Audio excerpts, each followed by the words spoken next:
వ్యాప్తంగా చాలా ఆనందమైనటువంటి వాతావరణము. ఈ ఆనంద ఉత్సవాలు జరుపుకుంటున్నాము. ఢిల్లీలో గత 25 సంవత్సరాల తర్వాత మొట్టమొదటిసారిగా మన ప్రభుత్వం నిర్మించబోతున్నాము. ఆ ఢిల్లీ में नहीं कल गली में आएंगे, परसों भगवत पूरा दुनिया में फिराएंगे. మహబూబ్నగర్ జిల్లాలో జడ్చర్ల మండలంలో స్థానిక వాజపల్లి పట్టణంలో ఈరోజు ఢిల్లీలో జరిగిన బీజేపీ గెలుపొందినందుకు ఈ పట్టణంలో ఈ సంబరాలు ఏర్పాటు చేస్తున్నాము.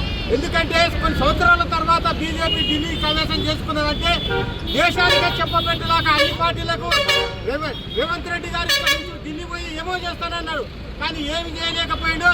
చివరికి వీడు ఏడాడుగు పెట్టా నాశనం సర్వనాశనం అయిపోయింది.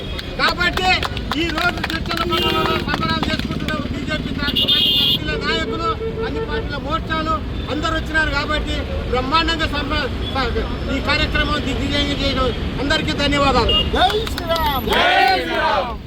ఈరోజు భారతీయ జనతా పార్టీ ఢిల్లీలో గెలుపొందిన సందర్భంగా చర్చలలో సంబరాలు అమరాన్నిచ్చిన కార్యకర్తలకు, ఇక్కడ వచ్చిన పెద్దలకందరూ కూడా పేరు పేరున నమస్కారం తెలియజేస్తూ, రాబో కాలంలో కాషాయమేమో ఇంకా మిగిలిన రెండు తెలంగాణ, కర్ణాటక ఖచ్చితంగా కూడా ఈ 2 రాష్ట్రాల్లో కూడా కాషాయ జెండా ఎగరేస్తాము.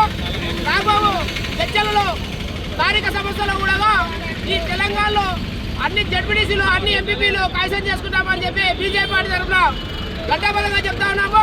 కాబట్టి ఖచ్చితంగా కూడా ఈ భారతదేశంలో ఈ యొక్క తెలంగాణలో ఉన్న హిందూ సోదరులందరూ కూడా బీజేపీకి ఓటేసి రాబో కాలంలో హిందూ ధర్మాన్ని కాపాడతారని చెప్పి కోరుకుంటున్నారు. జై బీజేపీ.